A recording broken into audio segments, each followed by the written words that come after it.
You would expect it to be a one-way traffic, but a lot of things happen in football. We still have to get to the field and play first. Of course. Sweden will take on Mexico. You can't take... Yeah, it's going to be an explosive encounter. You can't take consolation from the fact that these two teams believe they can't qualify. Of course. So they might cancel themselves out, and of course gives Nigeria an opportunity to top the group. Argentina take on Canada, and of course Austria take on Iran. And after these matches, all the teams will rest. And on Monday they would regroup. Round of 16 begins. Hopefully four African teams. In fact, 4 African teams have already, because Nigeria definitely will qualify. It's just about whether or not we'll qualify. Yeah, the Cameroonians are third in their group, but I think they have 4 points. Sorry, the Ivorians, I beg your pardon, they actually are third on their group. They have 4 points, but they still have a very, very good chance by virtue of having a +2 goal difference. Okay, what we're going to do right now, let's leave the results. Let's allow you savor some breathtaking display from youngsters, the best young footballers from across, from the world, from everywhere on the planet. Let's allow you see that, what happened yesterday at the FIFA Under-17 World Cup. Then we'll come back for more on Sports This Morning.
Welcome back.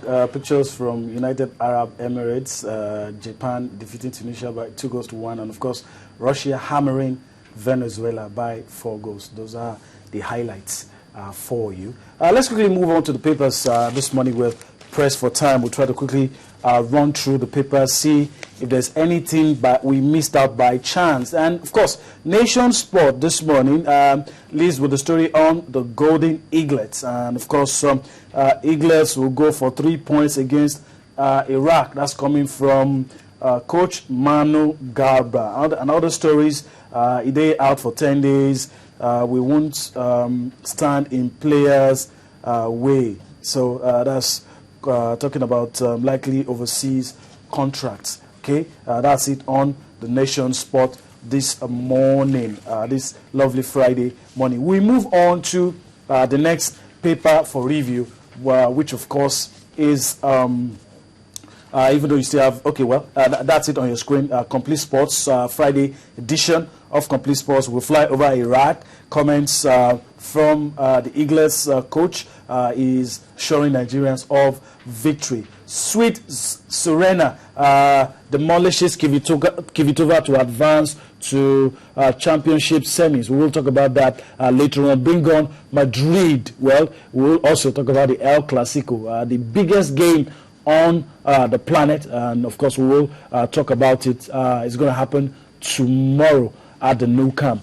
Okay, that's it from today's complete sports. Other stories: Taitao vows to stop Emenike in Turkey. That story is on page 9. Ahmed Musa blasts referee wrong to disallow my goal. That's on the bottom strip of today's complete sports. Okay, we move over from complete sports to our next paper for review this morning, and our next paper for review is Sporting Live. Emenike highs Syria move. That story is on page 15. You have results from the Europa League. We'll get to that soon. No new Bain stock. That's coming from English Premier League club Everton. Fantasy, Fergie wanted Ronaldo and Bale. That story is on page 2. Big money, Monaco prepare bid for Vincent Kompany. That story 8 on page 7 of Friday's Sporting Live. Other interesting stories in today's Sporting Live. We move over to our last paper for review this morning, and of course is the Soccer Star. It leads with the story: Eagles ready to battle Iraq. Manu comments attributed to the coach says Nigeria will beat Iraq. Okay, Nigeria trio risk missing next game. That story is on page 7. Some of our players risk missing the knockout stage. Other stories on the top hand corner: CSK denies Toure racial abuse. We will try to talk about that this morning. Sanchez snubs Liverpool and Man United. Well, that's a look at the papers this morning, what the papers have to say. You need to grab a copy of the papers to get the juicy details of all the things that we've reviewed this morning. All right, let's quickly move away from that, and let's quickly talk about Aqua United. We're talking about Aqua United because it's becoming a norm now. When teams don't do well, teams get disbanded, players told to go, coaches fired. I don't know how you react to this. It's not just a case of Aqua United. Yeah. It's a dangerous trend, and we need to watch it. Of course, we really need to watch this because, you know, I don't know, if the Aqua United didn't, for me, at some point in time, were doing well in the league. Later, they actually fell by the wayside. And for the longer part of the season, they were at the bottom 4. And they did very well in their last game, getting a draw against Kwara United. We actually synced Kwara United and took them make them remain at the Nigerian Professional Football League. It's sad that this is actually happening. And of course, you just disband the players, disband the officials. I think it's the wrong way to go. It's happening everywhere. Warri Wolves, Heartland. You know, look at the kind of treatment being meted to Heartland. I don't think it's good. I don't think it's good. Sad. A lot of us are clamoring for the fans to return to the stadium, for people to start. You don't say this is happening in it happens everywhere. It happens everywhere. But when you disband the team. Well, negative. It doesn't happen. No, it doesn't happen. Negative things happen everywhere. Of course, but not with this alarming rate. Well, definitely. Okay. Let's leave Nigeria now and talk about something that is also not pleasing to the eyes and the ears, and it has something to do with the 2018 World Cup. CSK Moscow involved in all of this for all the negative reasons, and UEFA said, look, we're going to open disciplinary proceedings against CSK Moscow, even though the Russian club have said we didn't do anything wrong. Of course, they actually did. The fans, if they had been able to orientate their fans well enough that racism, they have black players in CSK Moscow. Yeah, of course. Ahmed Musa is Dubia is there, and one or two other. Of course, players. I don't know the reason why this actually happened. You remember the case of even Osazio Dewege at some point when he was there, always complaining about racism, you know, chants against him and all that. And the World Cup will be held. Will be held there. Yaya Toure actually came out to say, no, these guys must get the well-deserved punishment, because if it doesn't happen, there is always that tendency that African players might just choose not to honor the 2014 World Cup. And I think UEFA must really do something about this. Get CSK Moscow, give them a well-deserved punishment so that this will not repeat itself. Okay, let's talk about the man in the eye of the storm, Yaya Toure. He hasn't really spoken, but you know, some on his Twitter handle. He said some things. I mean, he hasn't been seen on camera really coming out against this. But if this is happening to a player of the stature of Yaya Toure, and he's been saying some of the things attributed to him, how damaging will it be to Russia? It's very, very, very damaging. I remember at some point in time when this Mario Balotelli complained about once upon a time when a racism chant was chanted against him. He actually said he went into his room and he was crying. And when his mates actually went to meet him, he said, "Look, that's the man in your picture, Yaya Toure. A lot of things were said, and even the center referee was just not in control. But we know that it's not going to end here. So let's wait and see how things pan out. All right, let's quickly leave the UEFA Champions League, because that was a fallout of the UEFA Champions League. Let's take a step down and look at some selected results from the Europa League. It was a good outing for English Premier League teams. So let's quickly take a look at the results. Swansea in a good position, played a 1-1 draw with Krasnodar. And you have Tottenham, an away victory for Tottenham. Even Wigan played a 1-1 draw with Rubin Kazan. Valencia, it was a whitewash 5-1 victory over St. Gallen. And some of those other results, you saw there, Liverpool pulling a draw away. Legia Warsaw lost to Trabzonspor by 2 goals. These are some of the results. We have some other results. Anji Majashkala defeated Tromsø. It was a goal. And some of the other results there, AZ Akma playing, were able to snatch a draw away. PAOK Saloniki defeated Maccabi Haifa 3-2. And of course, Dynamo Zagreb and PSV Eindhoven played a goalless draw. Okay, let's quickly switch to the English Premier League and look at the matches that will be played this weekend. Of course, the biggest one happened to be Chelsea and Manchester City. But let's quickly take a look at the matches that will be played this weekend and take a look at it. Crystal Palace will take on Arsenal. Aston Villa will take on Everton. Liverpool will take on West Brom. Manchester United will take on Stoke City. Norwich take on Cardiff City. Southampton take on Fulham. All of these matches will be played on Saturday. On Sunday, Sunderland will take on Newcastle. Chelsea take on Manchester City. Swansea take on West Ham.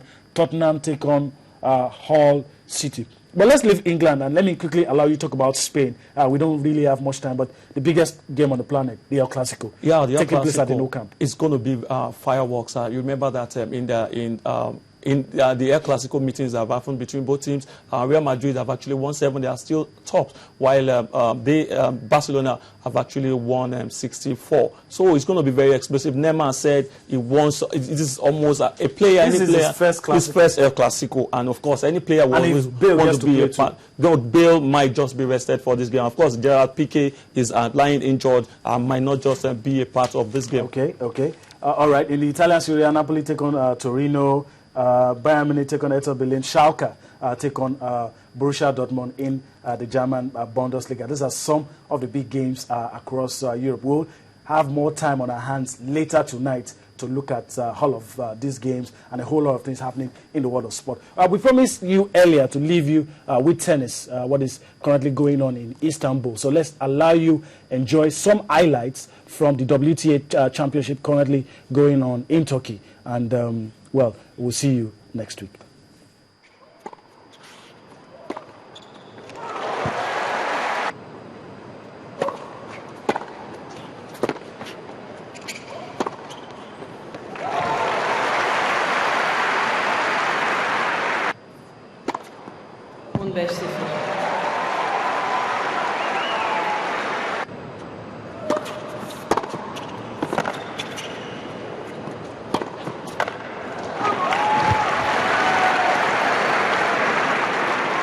Sefer 30. Game set match winners. 2 sets to 1. 6-2, 6-3.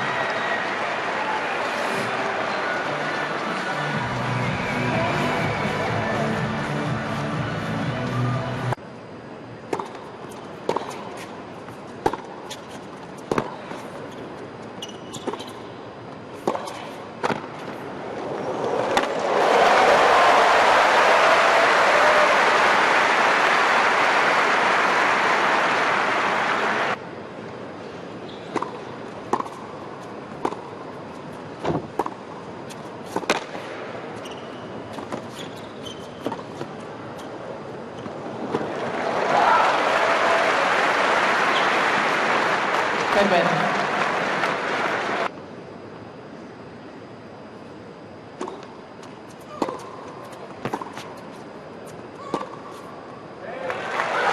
Podium Ferber.